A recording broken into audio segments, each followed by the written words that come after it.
Without objection. And I rise in support of the resolution and in opposition to the escalation in Iraq.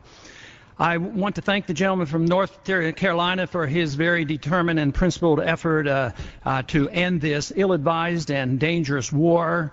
And I am very pleased he brought together a group of members today who are representing the traditional conservative position on war and peace, and I deeply appreciate that.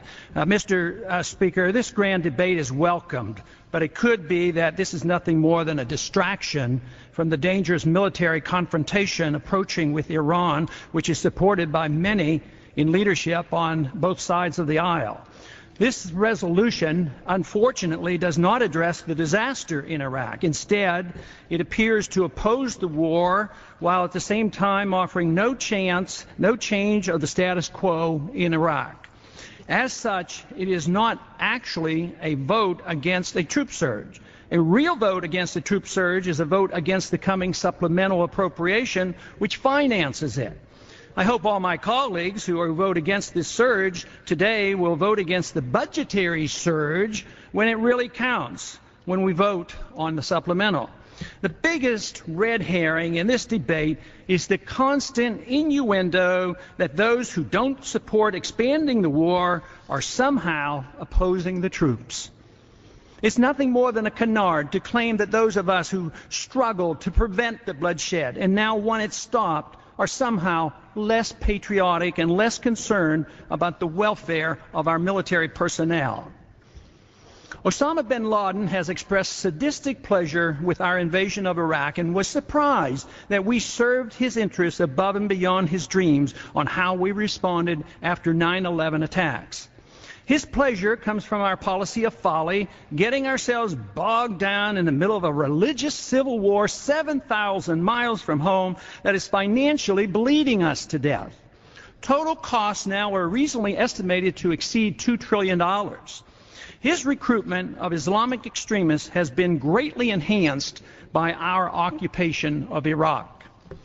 Unfortunately, we continue to concentrate on the obvious mismanagement of a war promoted by false information and ignore debating the real issue, which is this. Why are we determined to follow a foreign policy of empire building and preemption which is unbecoming of a constitutional republic? Those on the right should recall that the traditional conservative position of non-intervention was their position for most of the 20th century, and they benefited politically from the wars carelessly entered into by the left. 7 years ago, the right benefited politically by condemning the illegal intervention in Kosovo and Somalia. At the time, the right was outraged over the failed policy of nation building. It's important to recall that the left in 2003 offered little opposition to the preemptive war in Iraq, and many are now not willing to stop it by defunding it or work to prevent an attack on Iran.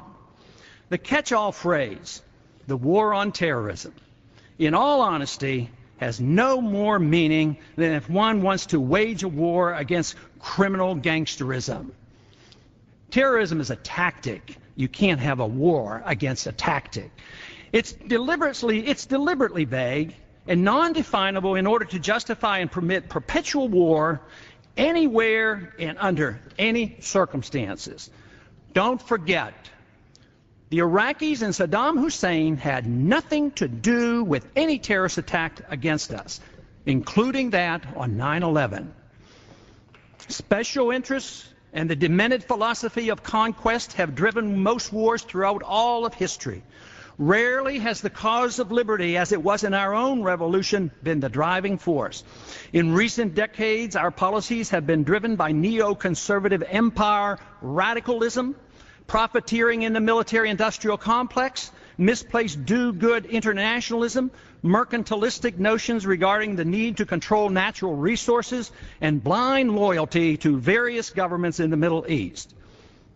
For all the misinformation given the American people to justify our invasion, such as our need for national security, enforcing UN resolutions, removing a dictator, establishing a democracy, protecting our oil, the argument has been reduced to this: if we leave now, Iraq will be left in a mess, implying the implausible that if we stay, it won't be a mess. Since it could go badly when we leave, that blame must be placed on those who took us there, not on those of us who now insist that Americans no longer need be killed or maimed, and that Americans no longer need to kill any more Iraqis. We've had enough of both. Resorting to a medical analogy, a wrong diagnosis was made at the beginning of the war and the wrong treatment was prescribed. Refusing to reassess our mistakes and insisting on just more and more of a failed remedy is destined to kill the patient. In this case, the casualties will be our liberties and prosperity here at home and peace abroad. There's no logical reason to reject the restraints. This time has expired. Yield the gentleman one more minute. The gentleman is recognized for one additional minute. There's no logical reason to reject the restraints placed in the Constitution regarding our engaging in foreign conflicts unrelated to our national security. The advice of the founders and our early presidents was sound then, and it's sound today.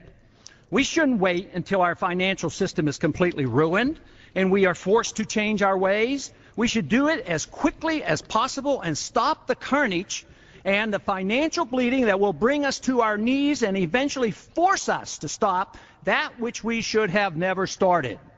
We all know in time the war will be defunded one way or another, and the troops will come home. So why not now?